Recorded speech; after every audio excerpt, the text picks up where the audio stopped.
Good morning everyone. Myself Prema Yadav and I am a student of MA Yoga first year, and my today's seminar topic is digestive system. As we all know, digestive system helps us in absorbing food that is in smaller form. So we can say main function of digestive system is to convert the compound form of food into simpler compounds, है ना। उसको तोड़ कर क्या करता है, वो simple compounds में कन्वर्ट कर देता है, जिसकी वजह से क्योंकि जो फूड हम इनटेक करते हैं उस फूड को हमारा शरीर है और एब्जॉर्ब करने की स्थिति में नहीं होता।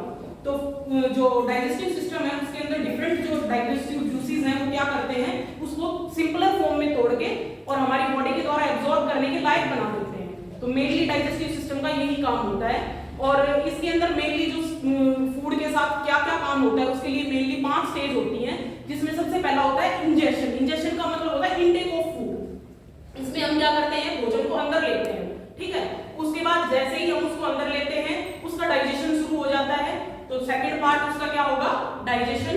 Third one is absorption. जब फूड को वो सिंपलर कंपाउंड्स में तोड़ देगा उसके बाद जो फूड है वो बॉडी के द्वारा एब्जॉर्ब कर लिया जाएगा, तो उसको हम क्या बोलेंगे, एब्जॉर्प्शन। उसके बाद आता है एसिमिलेशन।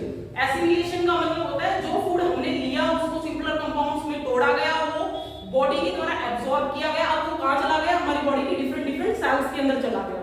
तो सेल्स क्या करती हैं, सेल्स के अंदर ऑक्सीजन भी प्रेजेंट होती है, तो सेल्स के अंदर सेलुलर रेस्पिरेशन होता है और उस सेलुलर रेस्पिरेशन के दौरान जो एनर्जी निकलती है हमारी बॉडी से उस प्रोसेस को एसिमिलेशन प्रोसेस बोला जाता है। उसके बाद आता है इजेशन।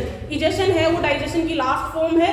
इसके अंदर क्या होता है, जो फूड हमने लिया वो पूरा का पूरा तो बॉडी के द्वारा डाइजेस्ट नहीं किया जाएगा, उसके अंदर कुछ सॉलिड वेस्ट रह जाता है। उस सॉलिड वेस्ट को हमारी बॉडी से बाहर निकालना क्या कहलाता है, इजेशन कहलाता है। That means getting rid of the waste that will is in undigested food.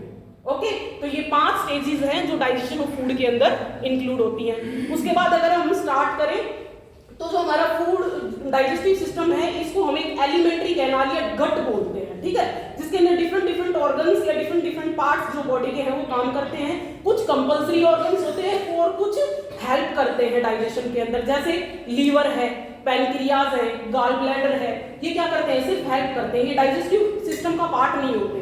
तो डाइजेस्टिव सिस्टम कहाँ से शुरू होता है, माउथ से। जब जहां से हम भोजन लेना शुरू करते हैं वहीं से शुरू हो जाता है। तो जहां से हम भोजन लेते हैं माउथ, उसके बाद ओसोफेगस जिसको फूड पाइप भी बोला जाता है, उसके बाद फूड जाता है स्टमक के अंदर, स्टमक से स्मॉल इंटेस्टाइन के अंदर, स्मॉल इंटेस्टाइन से लार्ज इंटेस्टाइन के अंदर और लार्ज इंटेस्टाइन से होता हुआ जो अनडाइजेस्टेड फूड बच जाता है वो रेक्टम के अंदर जाके इकट्ठा होता है और एनएस के थ्रू हम उसको बॉडी से एक्सक्रीट कर देते हैं। तो ये पूरा जो पार्ट है ये एलिमेंट्री कैनाल कहलाता है।